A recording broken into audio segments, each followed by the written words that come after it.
Let us start. Before I start, you have to tell me whether you can hear me or not. Someone will have to say yes or no. If not, I don't want to talk for the whole lecture and then you all can't hear and then later on there'll be a problem. Hello, can you all hear me?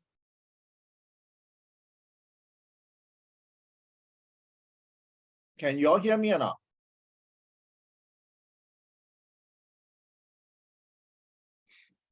Don't, okay. Can you don't type in the chat so that I can hear your voice and at least I feel safer. Someone just say yes, you can hear. Yes, I can hear. Okay, thank you. And then if possible, don't type in the chat because while I teach that time, I can't look at my lecture notes, think of what to say, and then answer chat or look at chat. I cannot deal with so many things at one go. Okay, let us start now.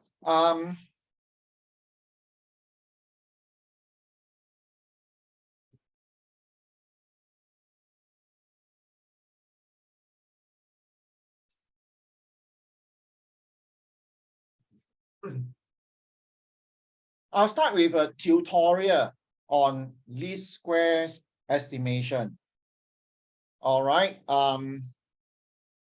Before I go into the actual theory of the least square estimation in adaptive control. Now, in secondary school, you all learn how to solve simultaneous equation. So it's like, example, if I give you a simultaneous equation, 2x plus y equals to 3, and then 3x plus 2y equals to 5. They ask you to solve for the unknown x and y. Sure, got no problem. This is primary school. Okay, now the problem starts if I give you one more equation. Let's say I say now we have one more equation, 4x plus 3y is equals to 6. They ask you to solve for x and y. Oh, you know you can't do it. You know you can't do it because if you the first two equations can solve for x and y. So you will get the equation, you will get the value of x and the value of y. And then when you substitute the x and y value into the third equation, you will know that chances are it will not be equals to 6. It will not solve the third equation. All right. And I mean, likewise, if we use the last two equations to solve for x and y, it will not satisfy the first equation. Or we use the first equation, the last equation to solve for x and y, it will not satisfy the middle equation. So we know that you cannot solve for x and y mathematically. We all know that. So what is the problem? So it is clear that if here you have two equations and two unknown, no problem, you can solve. You just solve it. If you have three equations and three unknown, you also can solve it, no problem. As long as the number of equations is equals to the number of unknown, you can solve. All right. But now the problem here is we have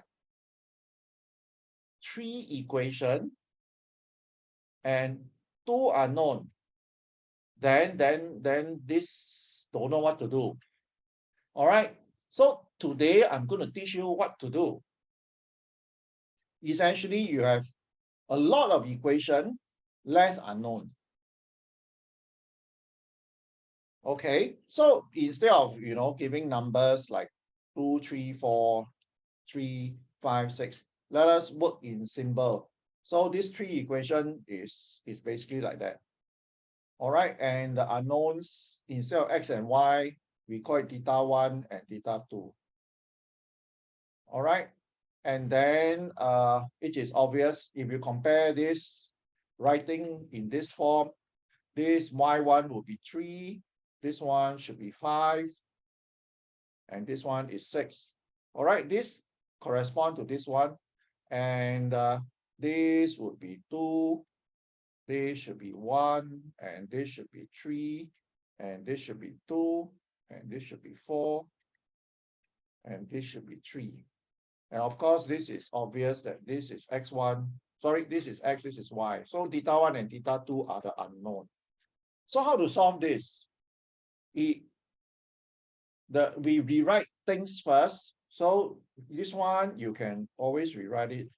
Bring this over to this side. This equation will look like y1 minus phi 1 theta 1 minus phi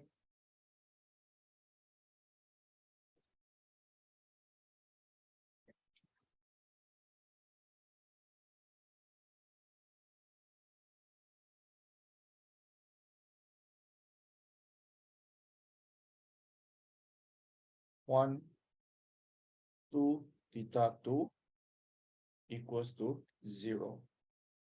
Okay, and this one you rewrite, you will y2 minus phi 2 1 theta 1 minus phi 2 2 theta 2 equals to 0.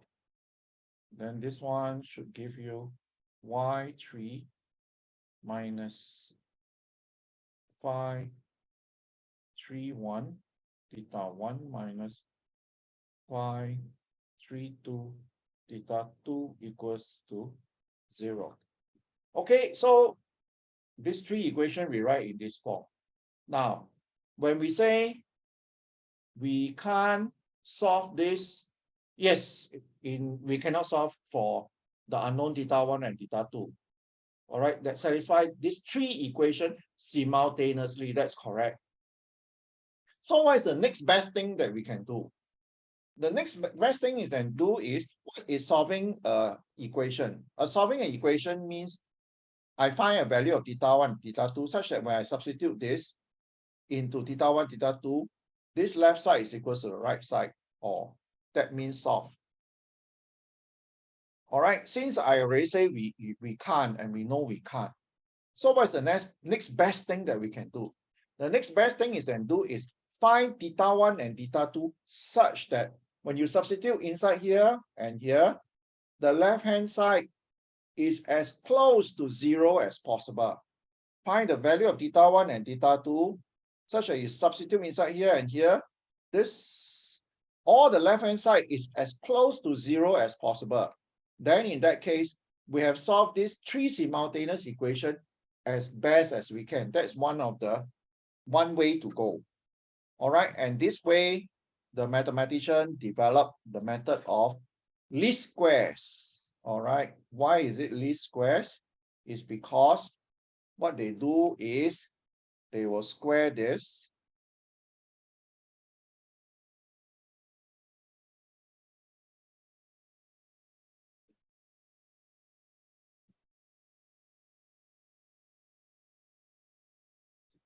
Add them up and find the minimum. So which means in symbol form, it will look like that. All right, they call it V, which is add the three equation up, this three equation, and then find the minimum V. All right, so if, for example, if V is 0.1 is the minimum, then you know that this equation here must be less than 0.1, this must be less than 0.1, this must be less than 0.1. All right, so that is the minimum. And you want this to be as small as possible so that it is as close to 0 as possible.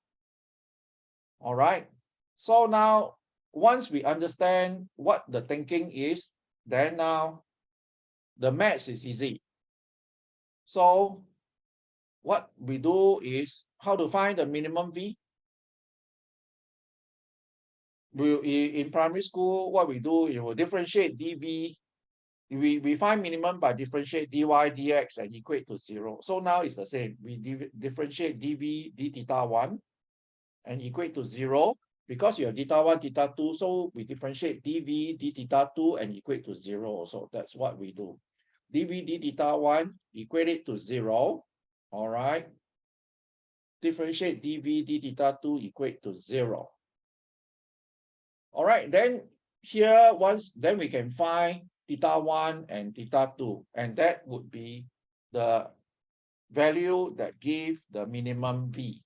And if this is the smallest v, then each individual equation here will be the closest you can get to 0. This is the method of least square. So now if you look at the words, square is obvious because you square all of them. Least is also obvious because the minimum, the least. So now we, in practice, nobody write like that. You know, already 3 equation 2 unknown is already so long. if you have 100 equation and then 5, 6 unknown, you will write a few pages. So people will organize this into vector and matrices. So it is obvious. This, all right. Here, y1, y2, y3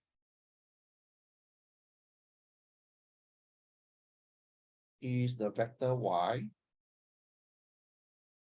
Now, and this one will give you this. All right, theta is the unknown, theta 1, theta 2 over here. And this one, phi 1, phi 2 would be the coefficient, which means theta is the only unknown. All the rest, y1, y2, phi 1, phi 1, 2 will have numbers, values, they are known values. All right, this we call coefficient, and then y, the readings or the output, or whatever. The only unknown is theta 1 and theta 2. So if you stick this in, stick this in, stick this in, multiply them out, you will get back this 3 equation. If that is the case, then you do some tedious maths and put in y here, phi here, theta here, you transpose it, multiply by this one, you will get this. All right. And then if you do some tedious maths, you then go and do, put y here, put phi transpose, put y here, put transpose here, phi transpose and transpose here. You stick in all these y and phi and theta, you will get this, which is the same as this. All right, you will get back this. So, which means this in vector form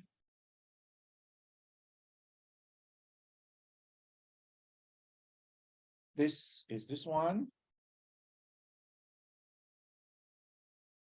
and the right side, this will be this one. All right, if you stick in all, you expand things, the matrices and the vector, you will get back this. So organized into vector form, so it's so neat. If you write in this way, you can go up to pages and pages and pages. Now, once you have done that, then solving this is elementary matrix algebra. You bring this over to this side, you will then get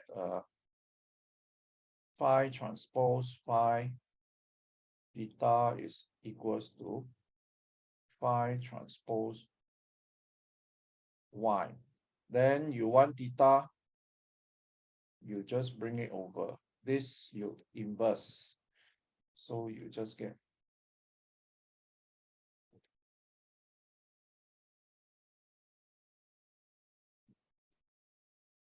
All right, and this is this one. So let's call this the formula, so that later on, when I refer to this, I'll refer to this as the formula. All right, to find the least square solution or estimate of theta. All right. Okay, so now how is it used in adaptive control? Basically, it's like that. You have the real plan here. You have your least square estimator here. Then the least square estimator will estimate the process parameter, which is theta. All right, the unknown. And once you know the process parameter, which means you know the plan transfer function, then you do your design. And then once you do your design, you change your controller to suit the plant dynamics that you have estimated. So now, to be able to start work, you must make sure that your plant model output Y can be expressed as in this.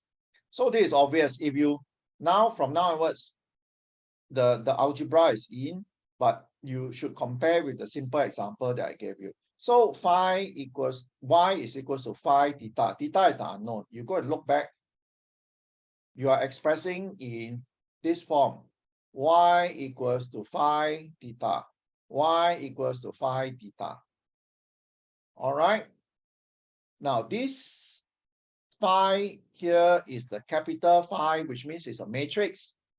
This phi here is the vector phi, the small phi. The curly phi is the vector phi. So if you have a lot of equation, then this one from the vector row by row become the matrices. This one now is an individual Y, is a scalar. If you have many rows, then this becomes a vector. So which means basically it means this. You think of it this way. If you take out this row,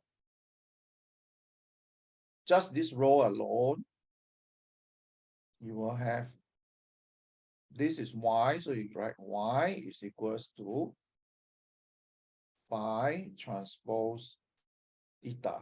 Theta is still theta 1, theta 2. Phi transpose would be equals to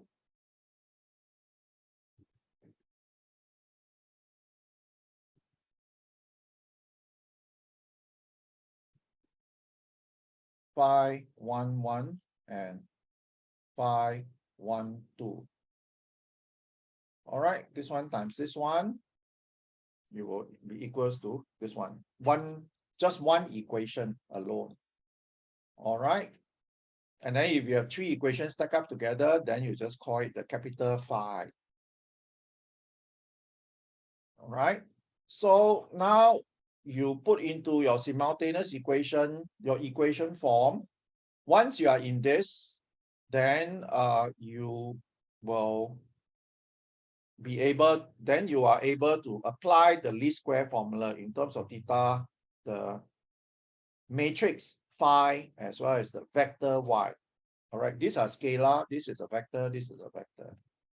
So a simple example first. So if you have this, the unknown is T and alpha, you can use simple algebra, the trigo, to convert this to this.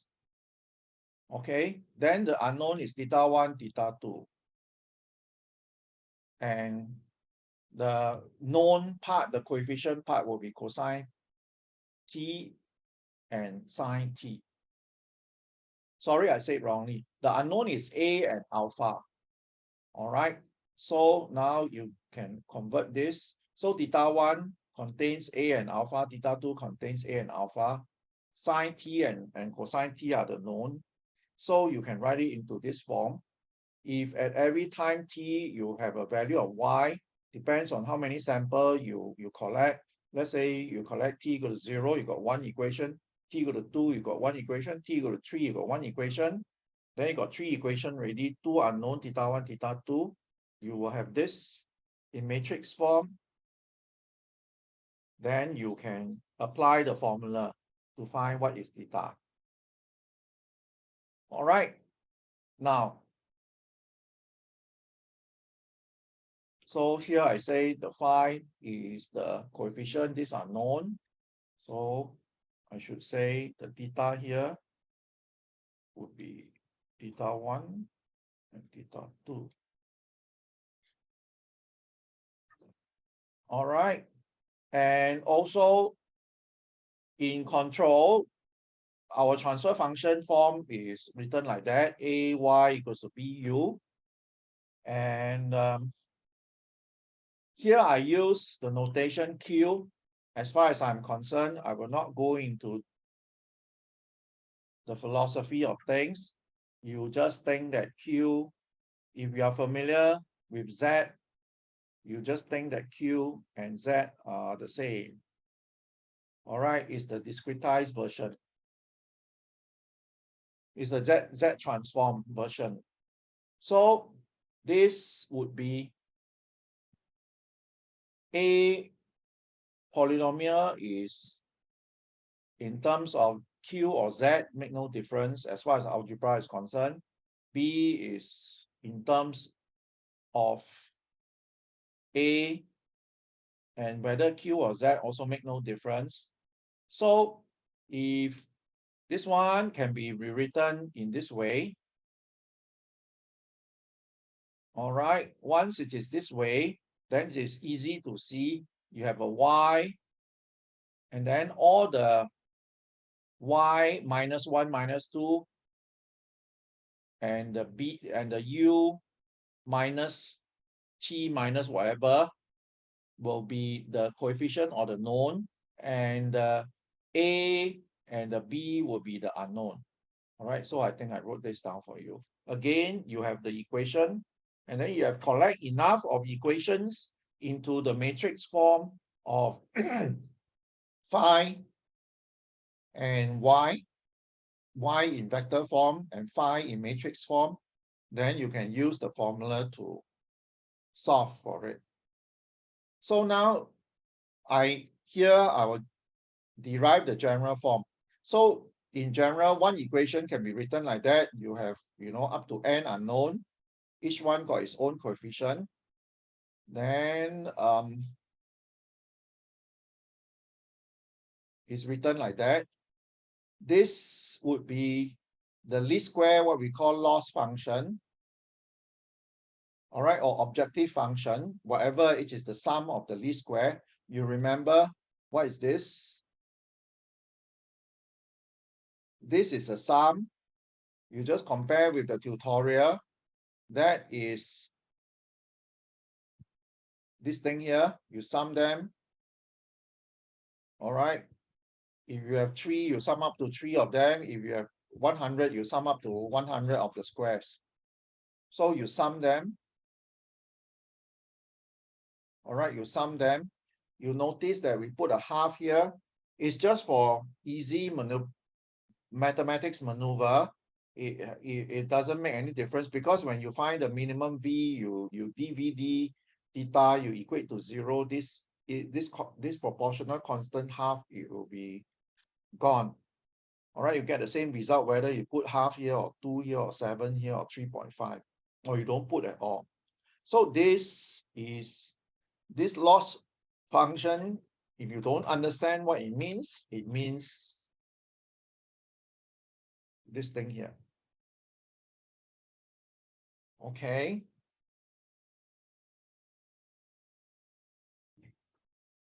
Then after that,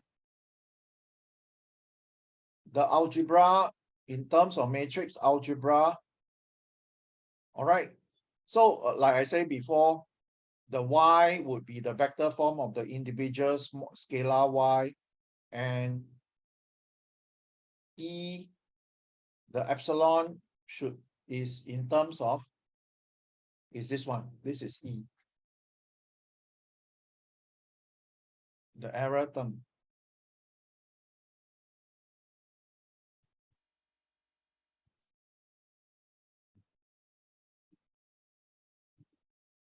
Okay.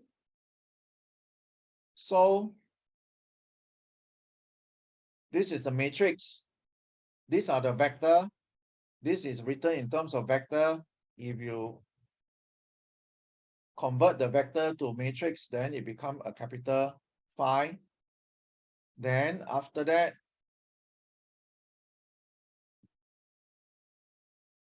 your loss function earlier on was written in terms of vector, which means it's this.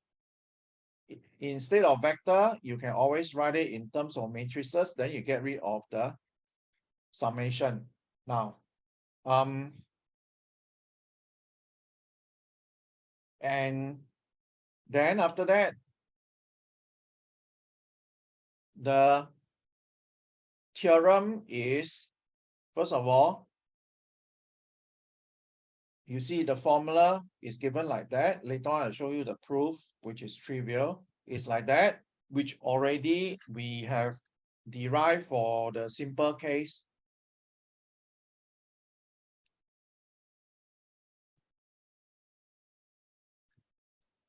All right, this one, which correspond to this one.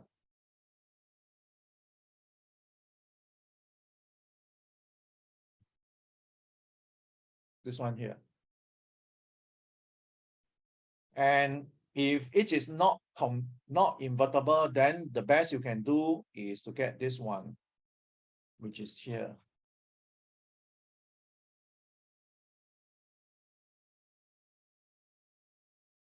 This one. All right. If this is invertible, then you invert it and get this one. If it's not invertible, then your V is still minimum for this. As long as this is satisfied, you will still get the minimum V theta, except that you don't get a unique one. All right. Except that theta is not unique.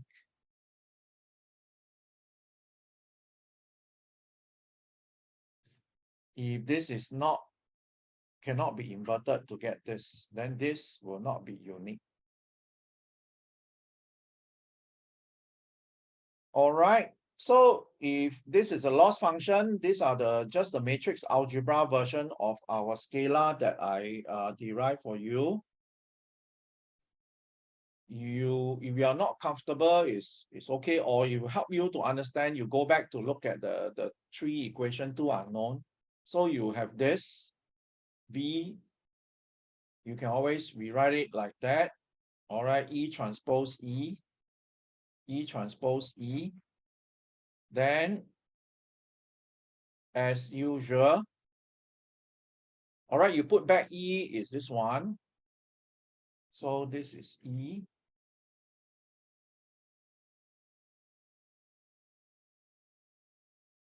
You expand things, it will be like that.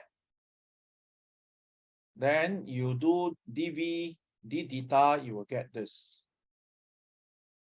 All right, I can't teach matrix algebra anymore, but if you if you are familiar with matrix algebra, you can just simply differentiate this and get this. Even if you are not familiar with matrix algebra, you can, one simple trick is to think of this all as scalar, then you just differentiate, you also will get this in scalar form that correspond to this. But of course, this was derived for you for the three equation, two unknown case. So you can see from here, you differentiate, you should get this.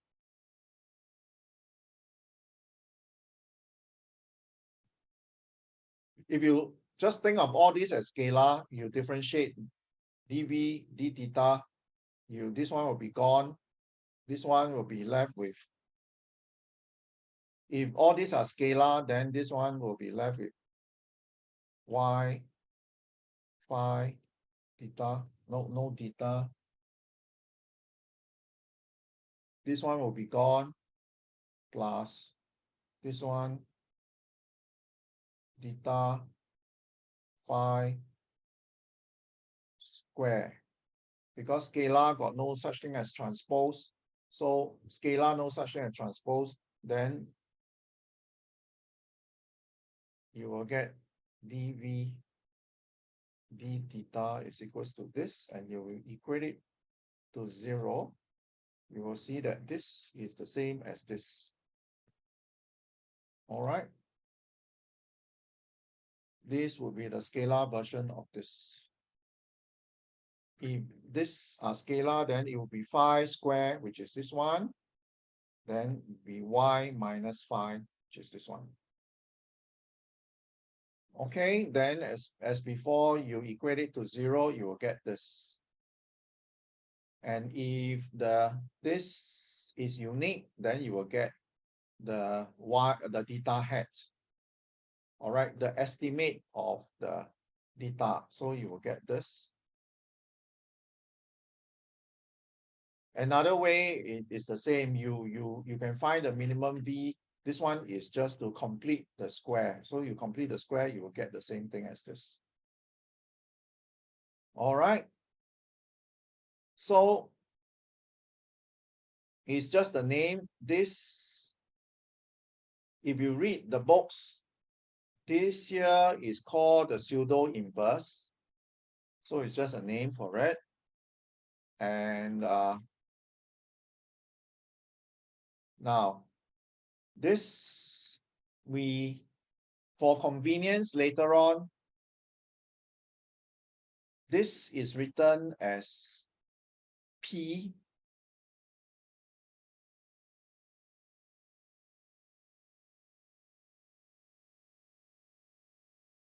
All right. It's for convenience. P, you can also define in terms of the matrix form. This is written in terms of P.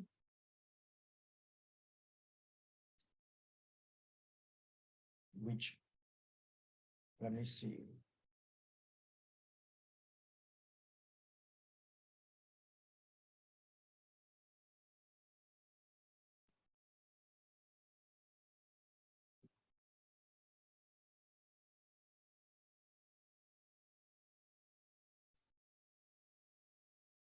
Okay.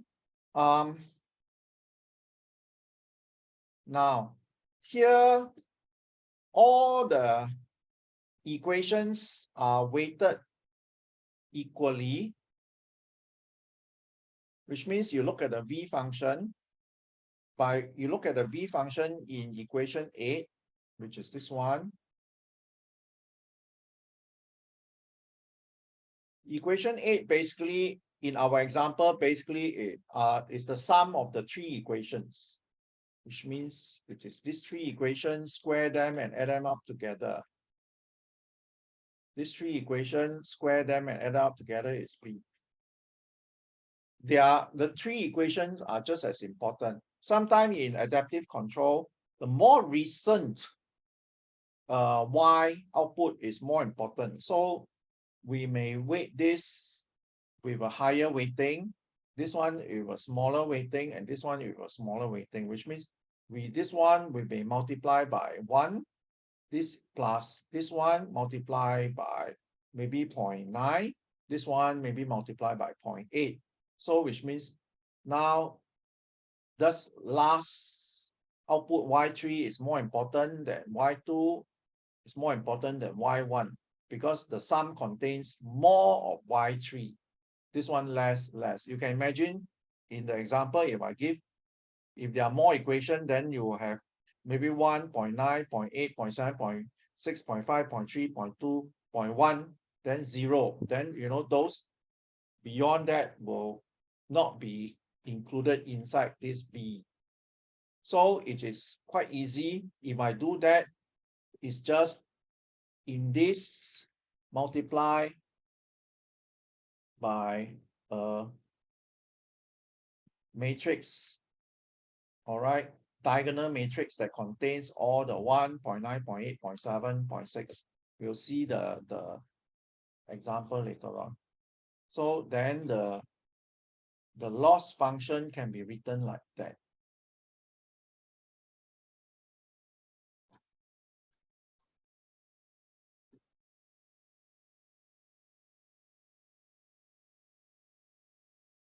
All right, can be written like that. and V is a diagonal matrix that contains the weight. And because the derivation is exactly the same, I will not go through it. You go through the same derivation, but with extra W, you will get this. And if you notice, the previous form of the formula was written like that.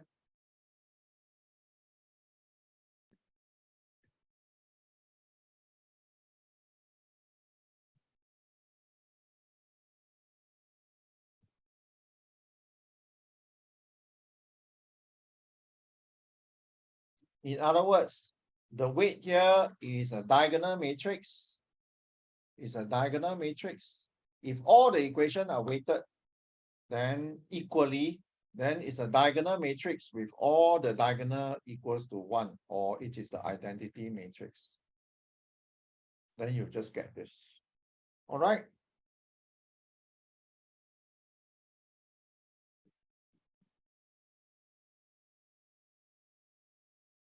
Okay, now is 6:50. Go for a break. I will also go for a break. Come back at 7:05. I will start talking at 7:05. I will go on for a while.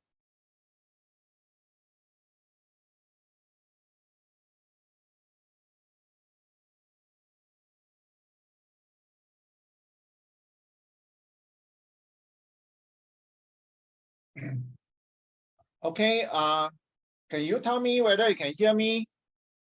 Can someone say yes? Yes. Hello. Okay, thank you.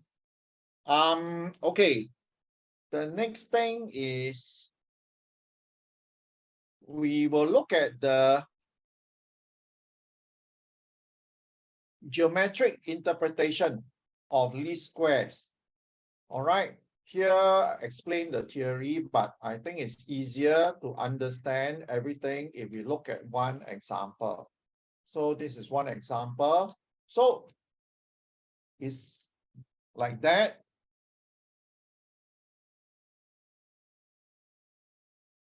If you have your three equation, two are known. So for example, you have 2 equals to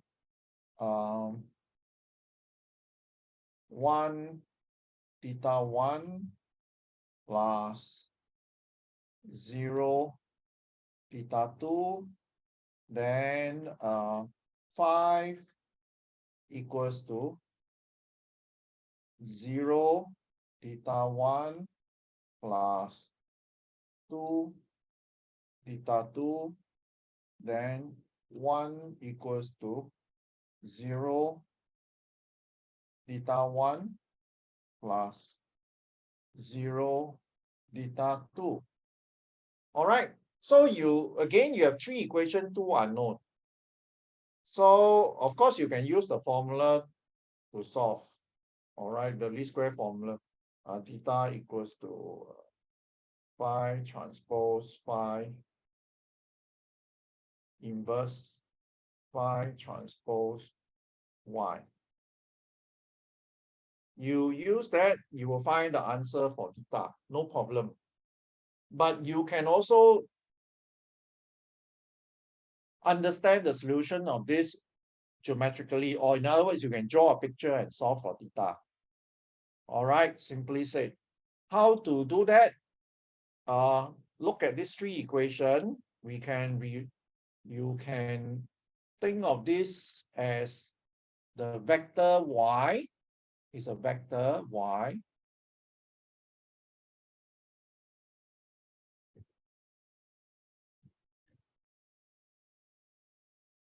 All right, this is a vector y. Then you can think of this. Now,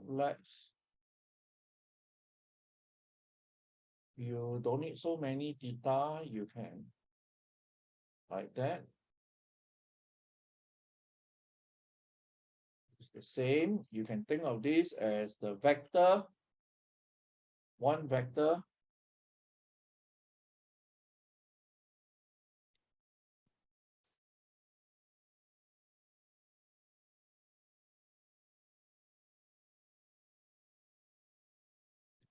All right, you also can think of this as another vector.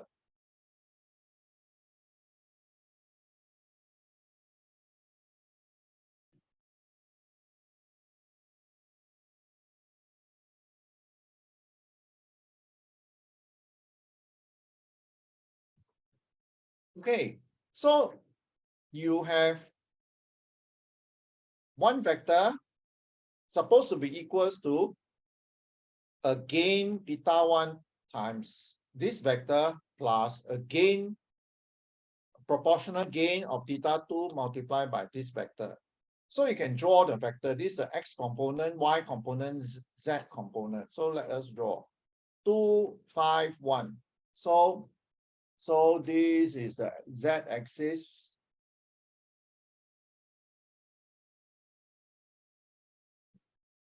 So this is the z axis.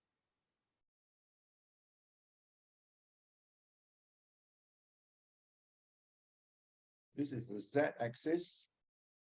All right. This is the x axis.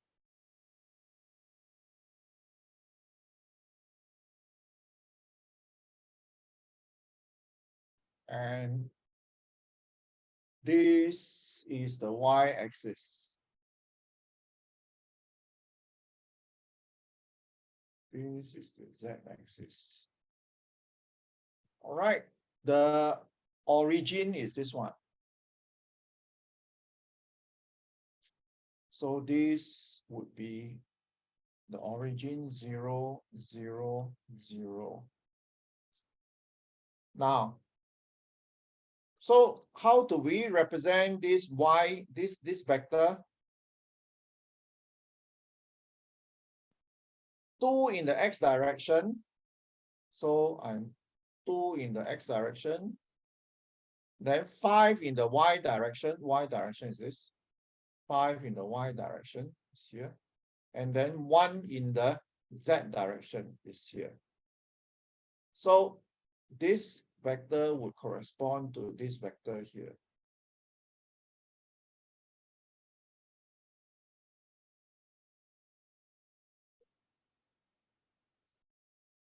All right, so this would correspond to this vector here.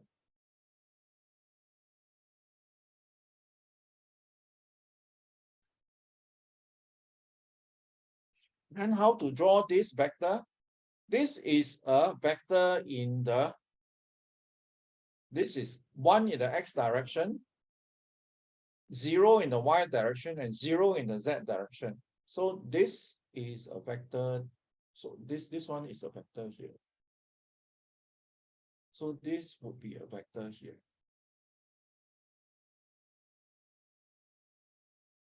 One in the x direction. How to draw this vector? 0 in the x direction, 2 in the y direction, 0 in the z direction. So it should be a vector here. 2 is here, so it should be here. So now this equation say what? It says that this vector, which is this one, must be equals. I delete the so many equal sign.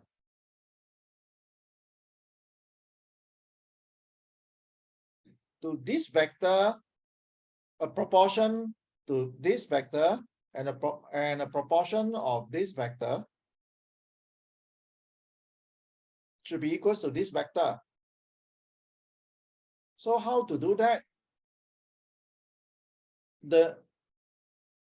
How to find this proportionality constant such that this is equal to this? You know that this vector is this one, this vector is this one, and this vector is this one.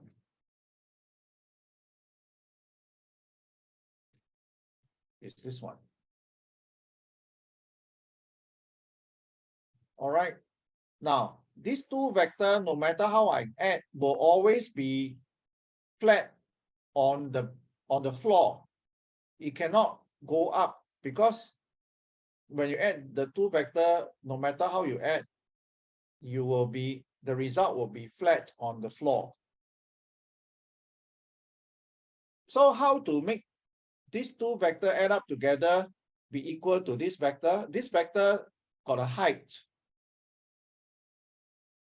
And we know common sense or from geometry that the closest that you can get by adding these two vectors to this is that it is the closest would be when it is at a perpendicular distance away, which means this one. So if these two vectors add up together is equals to this,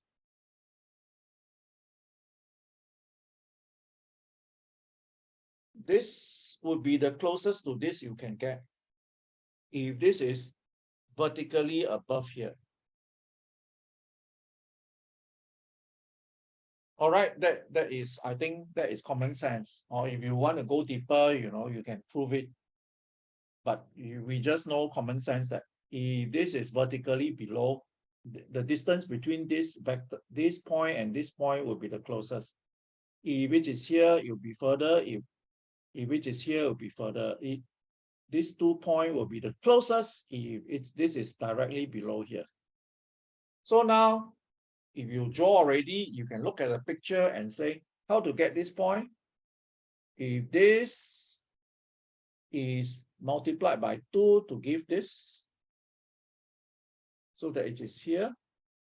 If this is, so this is multiplied by 2.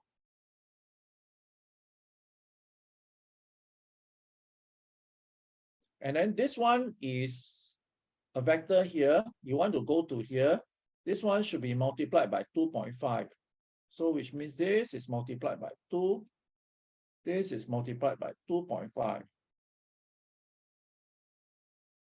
Then this vector will come all the way here. This vector will come all the way here. You add them up, you will be this vector here. All right. And then this vector is the closest to this.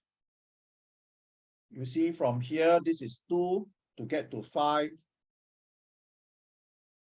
You must multiply by 2.5. And then this is 1 to get to 2. All right. This section here, you must multiply by 2. All right. And so once you multiply this by 2.5, you will get a vector that is all the way here. And then this plus this will give you this. And this is the closest you can get to this. These two, no matter what you do, will never be equal to this. Like we showed before, 3 equations, you cannot get theta 1 and theta 2 such that they are completely solved simultaneously. So the best thing you can do is find theta 1 and theta 2 such that this vector plus this vector is the closest to this vector. So this is the geometric interpretation. And of course, you can go home and check for yourself. You go and put in this formula. You also find phi will give you 2 and 2.5 for theta. This formula here. Okay, I did that for you below. You write this down. You'll get this.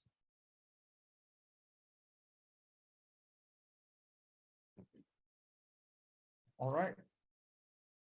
This.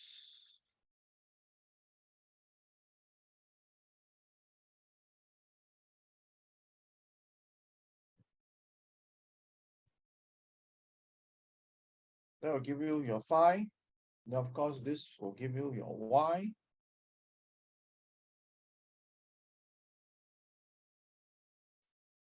Then you go and apply this formula, you give 2 and 2.5. Okay, next, we look at the statistical interpretation of the least square estimate. To do that, just now, I say, you have 3 equations, 2 unknown. So I just wrote this part. Now, if we add in a noise term, all right, then we want to find the value of theta such that the noise term is the minimum. All right. So now your equation here, the three equations that I introduced now,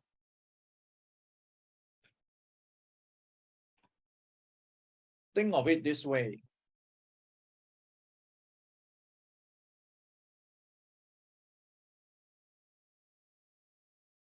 This 2 plus a noise is equals to 3. This equation plus a noise is equal to 5. This equation plus a noise is equal to 6.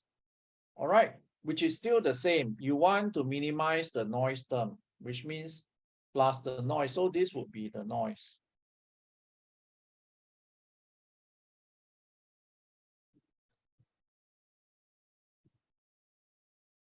This would be the noise term.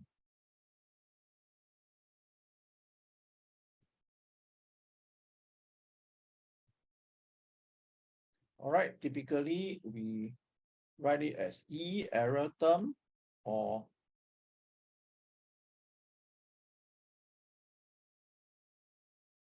epsilon.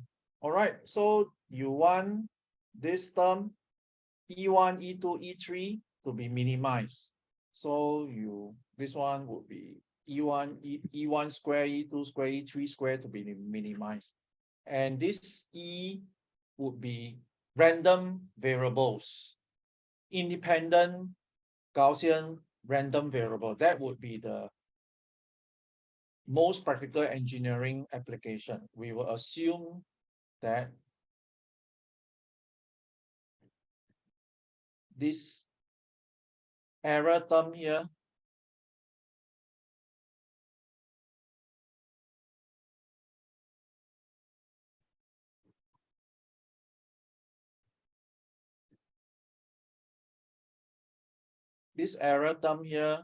are independent random variable with zero mean. All right. So previously we wrote that as yi minus phi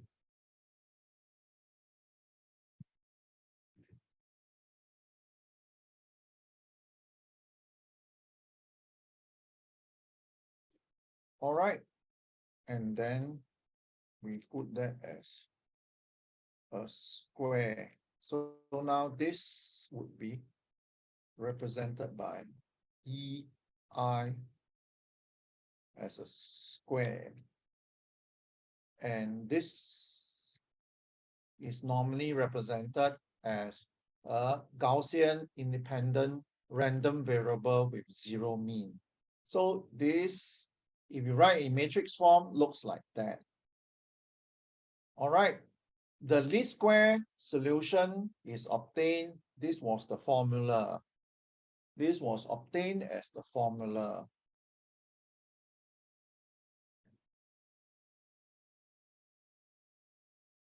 We said that when we apply the formula, we get the solution.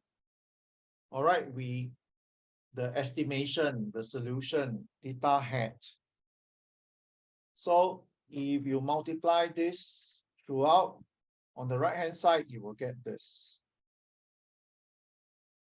Now, this is easy to see now that because this E is zero mean, so if you take the mathematical expectation, all right, expectation is a big word to say average or mean. So as far as I'm concerned, the word, when we say take expectation, find the mean or find the average, they mean the same thing, find the average. So the average of this least square estimation would be to find the average of this. And since the average of this, which is this one, all right, this is the scalar form, this is the vector, this is the vector form. is 0. So, which means the expectation of the estimate is equals to the true value.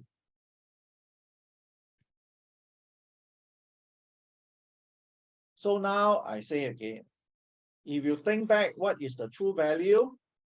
If you think back as in the 3 equation,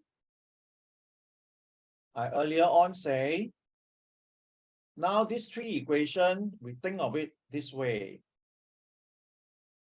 2 plus theta 1 plus 1 plus theta 2 equals to 3 plus a noise. There is a true value for theta 1 and a true value for theta 2. This true value for theta 1 and theta 2 add the noise term will be equals to 5.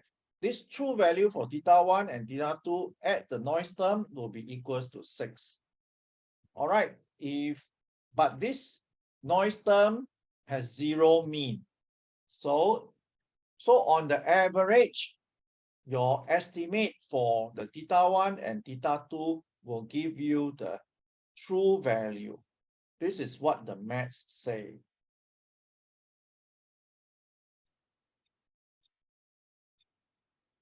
So now, where is it?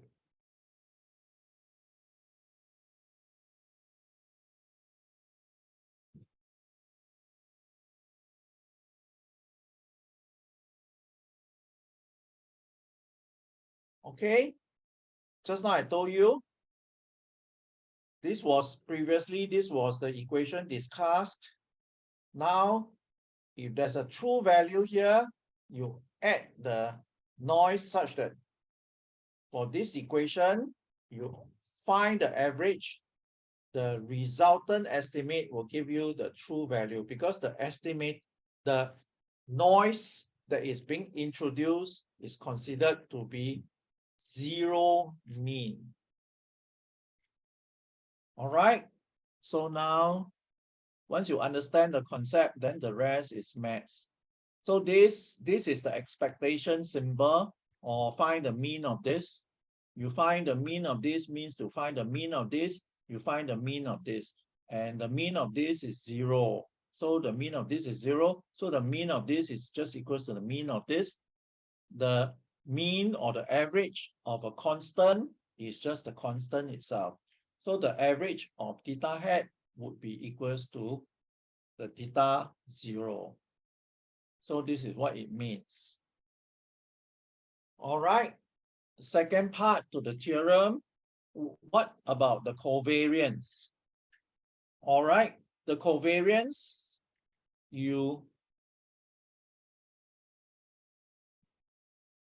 is given like that. There's the proof here.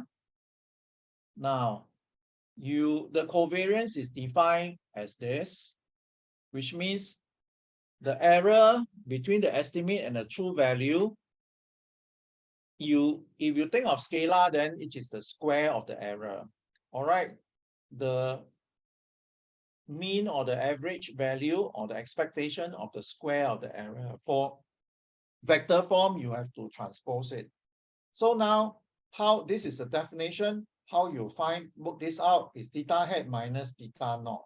So you look at this equation here, theta hat, theta naught, you bring theta naught to this side, then theta hat minus theta naught is just this. All right, so you just substitute that inside here. Theta hat minus theta naught is just this.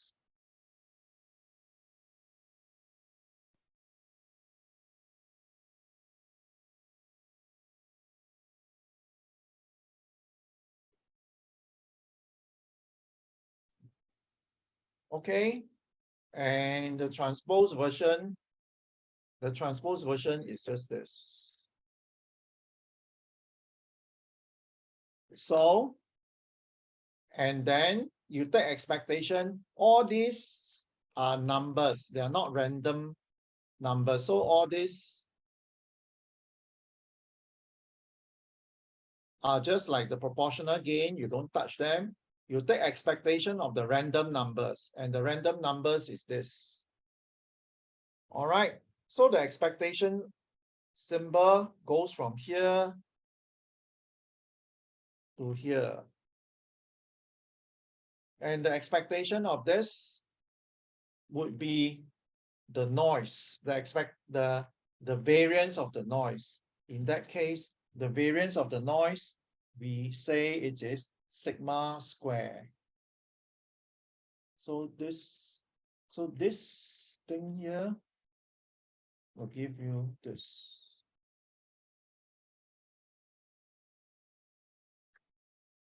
And then the rest of the multiplication, you simplify them, will just give you this. Okay, so the noise is just zero mean, but it will have certain variance. All right, you see, variance is basically a square concept. So if the noise, the E is like that, if you have time T, E is zero mean, so this is zero.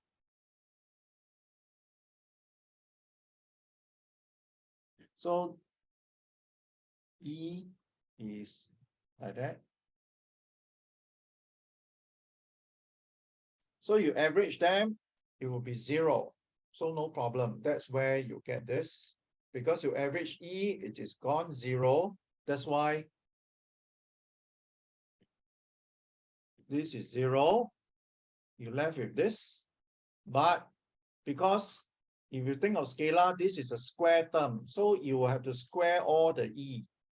So if you square this, all the negative value will become positive and squared. All right, this will be squared. This, of course, will be squared. This one negative will be squared. So, which means you will never have any, because square, you will never have any negative values. All right.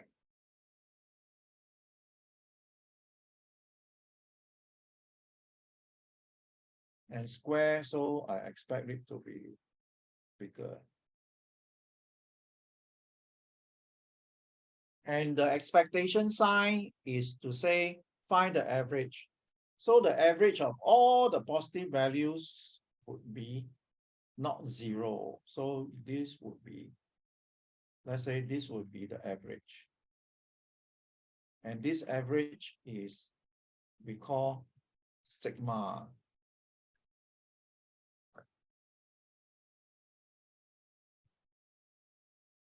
Square. Okay, this average we call sigma square.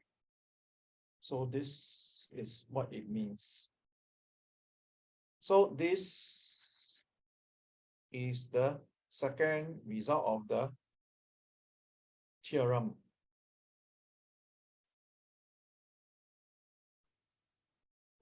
Okay, now the next thing to discuss would be recursive computation. You see, right now, our formula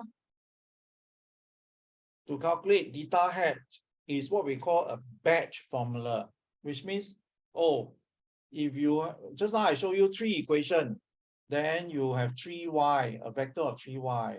Then if adaptive control, you run for 1 year, and then you sample every second. Then I don't know, after 1 year, you will have don't know how many, 1 million row or something like that. And then all these matrices will be so big. So for adaptive control, this batch formula is not practical. So we will now derive to solve this equation recursively, so that we do not need to accumulate inside the memory, a huge matrices. So how to do that? First of all, this was defined earlier on in equation 9. All right. We call it P. For convenience, we give it a new name P. P inverse is this. Just now we define this in equation 9. So these are in matrix form. We break them up, put back in vector form. So it's like that. All right, these two are the same. Then you take out the latest T. So which means you sum from 1 to T minus 1 and you take out the latest one. Then this would be the P inverse at T minus 1, because at T, this is sum up to T. So at T minus 1, this should be sum up to T minus 1. So this is this one. So that is quite clear.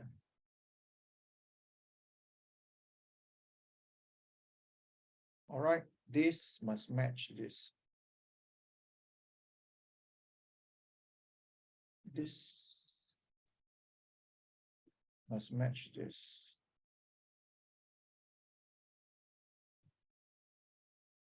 All right, just like this must match this.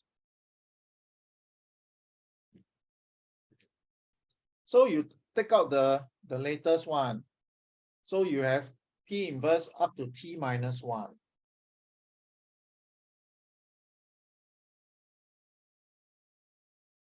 Then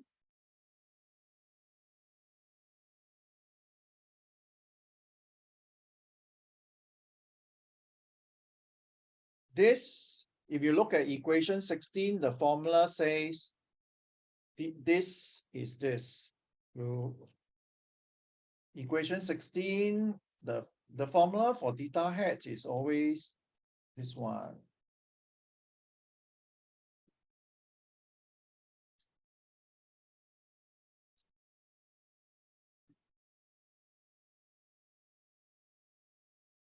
Okay, and this has been defined as this. And this in vector form is this one.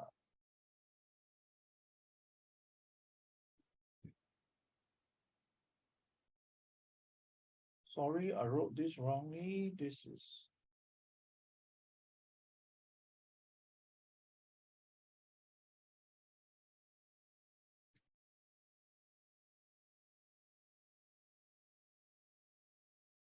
all right. In vector form is this one. This one is in matrix form. So again, play the same trick, because we want to do recursive. We want to find recursive basically means find the latest estimate using the previous estimate. So we take out the previous estimate. So this now sum to T, we sum to T minus 1. We take out this, the latest version T. Okay. Then after that, you look at equation 16, which is basically, you can rewrite this as this. Basically, you look at this, you got the T, T, and T. Here is T minus 1, T minus 1, T minus 1. So this is basically this equation. It's converted to T minus 1 version.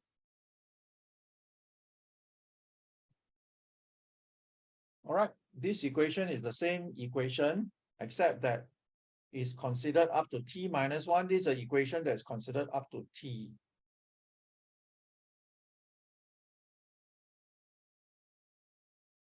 Okay.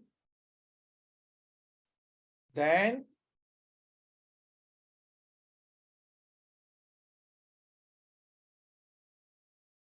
after that, this you work out, it will be equals to this using equation 20. So you look at equation 20, you got this, you substitute for this, you will then get this.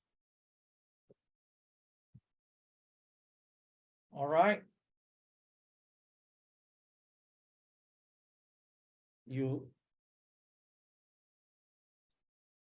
This one, this term, you substitute for it here.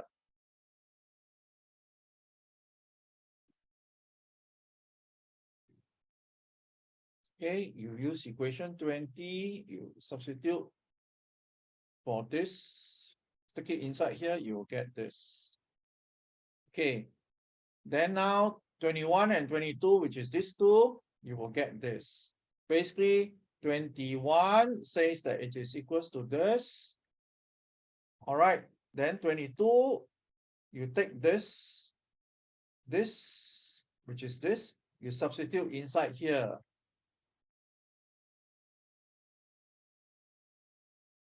It's just some simple substitution, nothing. All right, this is summation up to t minus 1, this is summation up to t minus 1. So you replace this by this. You stick that inside, you will again get this. All right, once you see this, then basically you are there. It is now the new estimate is written in terms of the previous estimate. All right, in terms of the previous estimates. So then the rest is just to tidy up the algebra, you will get this. Okay, so now the last step that we need to do is we need to find a recursive equation for P. All right, over here. Because P will also change. So you also need to find the current P in terms of the previous P. So to do that, we need the matrix inversion lemma, which is given as a formula here.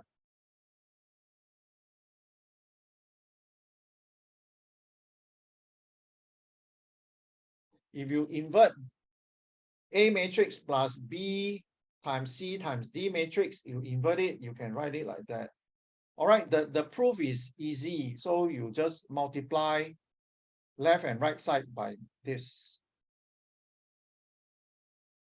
If you multiply the left side by this, you will get identity matrix because this is inverse, this is a non-inverse. Then the right side, if you multiply by this, you also get the identity matrix. So I will not do that. I mean, this is maths. We'll just take it as a formula.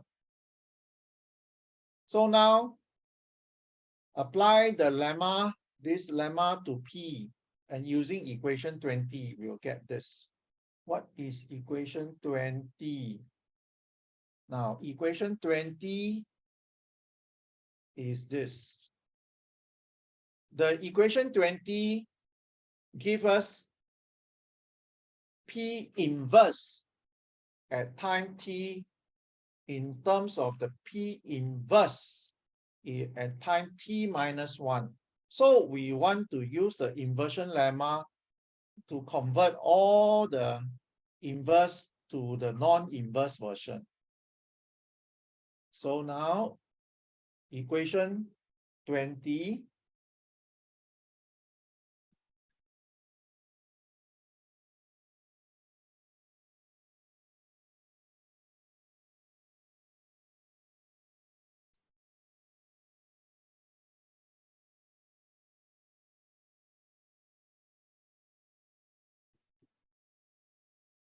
now P is defined as this.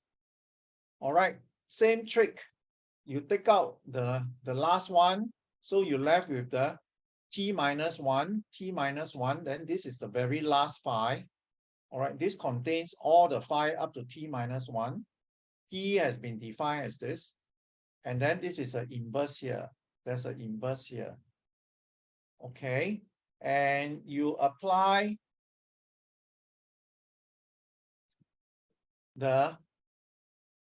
this one at t minus 1 is actually because if you define at t, then this is t minus t, this will be defined as p t minus 1. So this one is actually this one.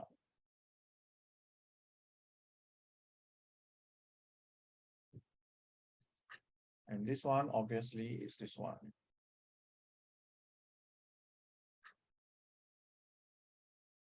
Okay, then now you apply the lemma. You compare this. There's an inverse here. This whole thing will be A. All right, this is A. Then this is B. Phi is B. There's a B here. This is D. Phi transpose is D.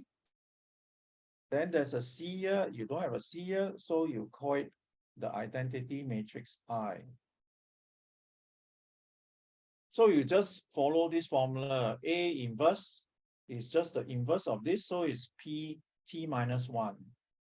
All right, A inverse is pt minus 1. Then B, you see, B is 5, so you put here. C inverse, C we say is C is I.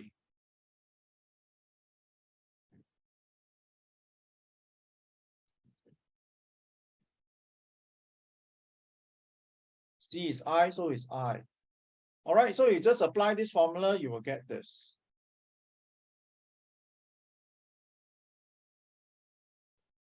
Then I have defined a K previously. All right, K is P phi. So you just write that down. This is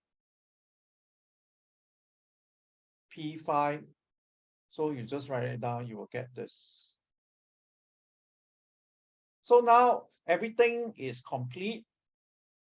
We can write down the recursive equation. You just collect those equations that you have derived and write the equation down. So this equation is this one, it is obvious. Then this equation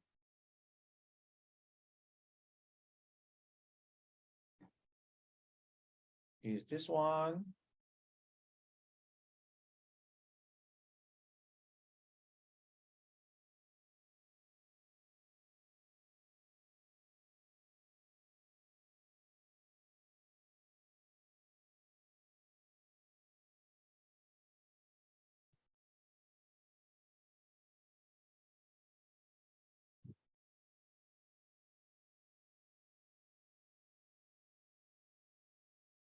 All right. And this equation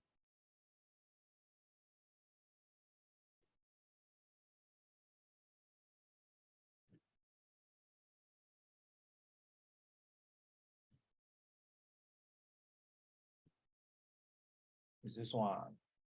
Okay, so you just collect the three equations, you will form the theorem for the recursive least square estimation. So how this is being used is like that. You start with P. All right. So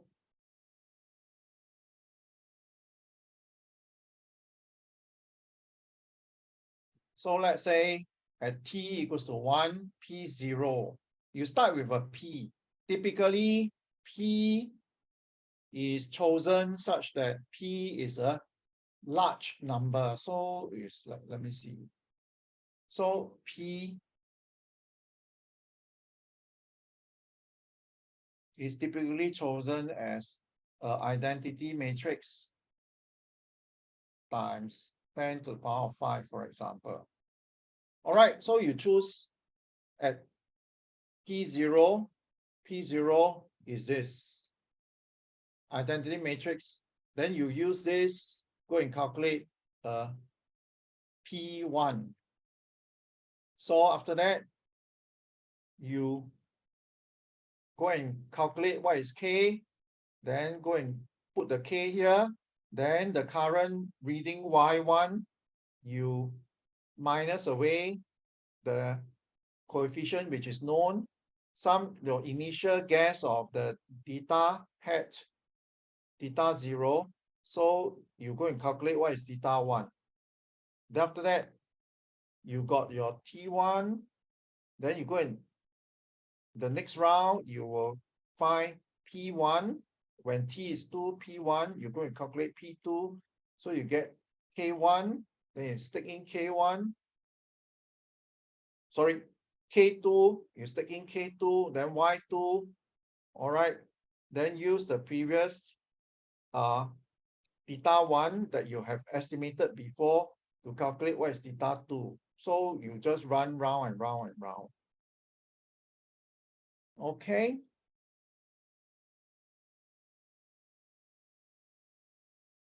Now, the next thing to discuss is this is the normal recursive least square. In adaptive control, like I said before, there is a time varying parameter, which means your data may changes. The latest data, because your plant changes, that's why adaptive control. So the plant today and the plant 1 year ago is different. That's why you have adaptive control. If the plant today and the plant 1 year ago is exactly the same, then you don't change your controller.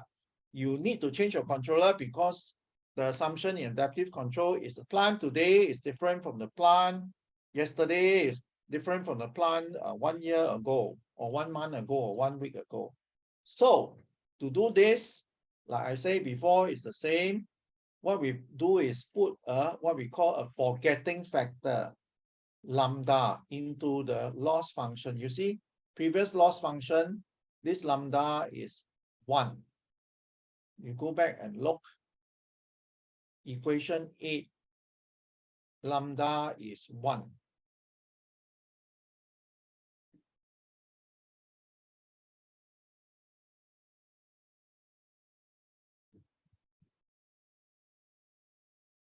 Lambda is 1. All right, which means all the equation at t equal to 1 or t equals to 100, the equation are equally important. Whereas if I put a lambda less than 1, then you can see that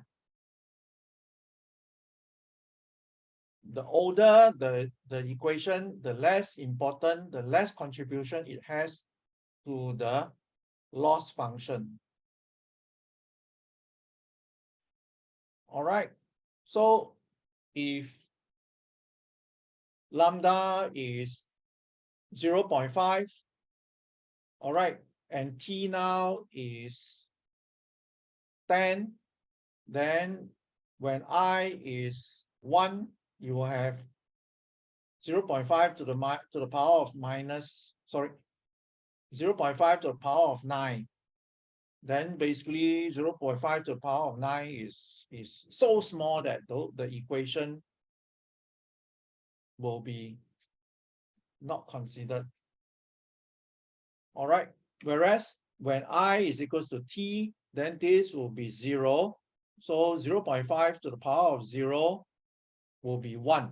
So the current equation when I is equals to t is given the full weightage of 1. All right. When I is 1, which means maybe 10 days ago, then it will be given a weightage of basically 0 or very, very small. Okay. So this, you can also have the recursive least square equation. We call it exponential forgetting factor.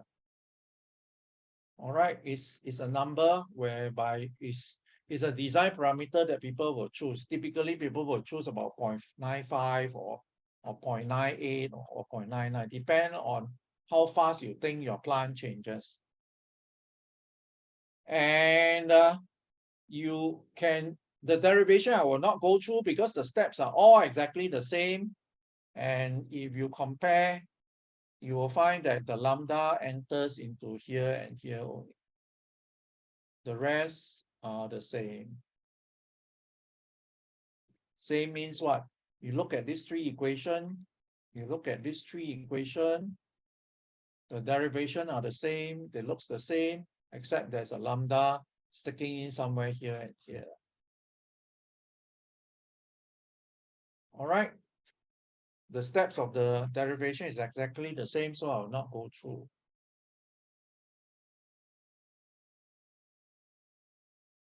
Okay. Last one or two example. So in control, there are some common transfer function of the plant that we typically will estimate. The first one, the easiest one is what we call finite impulse response, which means the output is expressed as a function of the inputs only, all right, over here. So if you see this, then it's very easy. Here, you can easily write it into this linear interparameter form, and this obviously is the standard form whereby the unknowns are the b's here,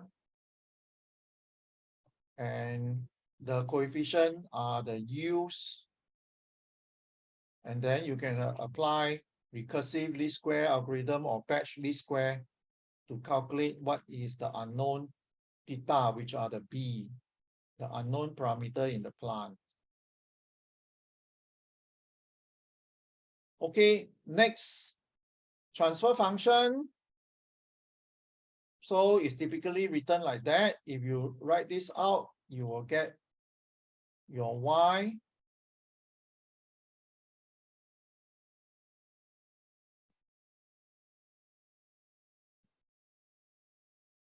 is written like that.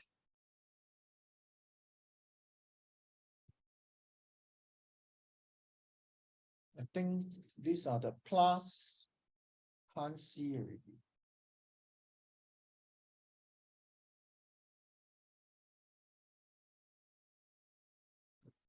All right, equation 27, if a polynomial is like that, you write things out, you will be like that.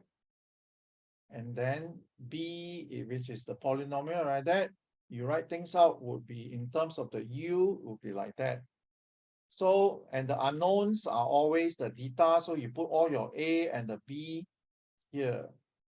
Then you can rewrite the coefficient like that, and this equation will then be formed into this equation here. And again, once you have this equation, you can do recursive least square or the batch least square, they are the same. So finally, if you have a nonlinear model, make sure you write it in this form also.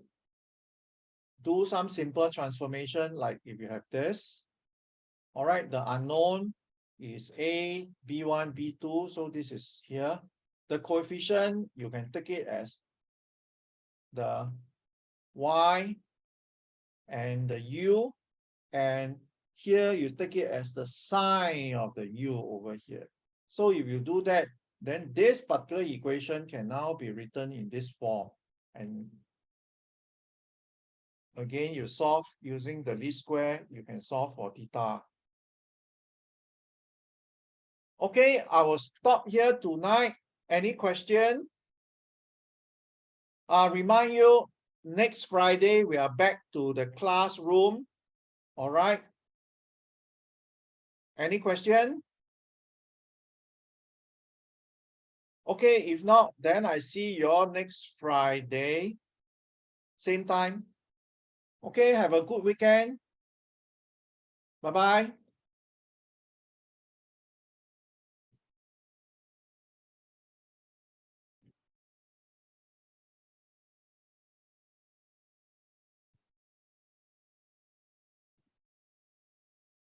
Bye bye. Bye-bye.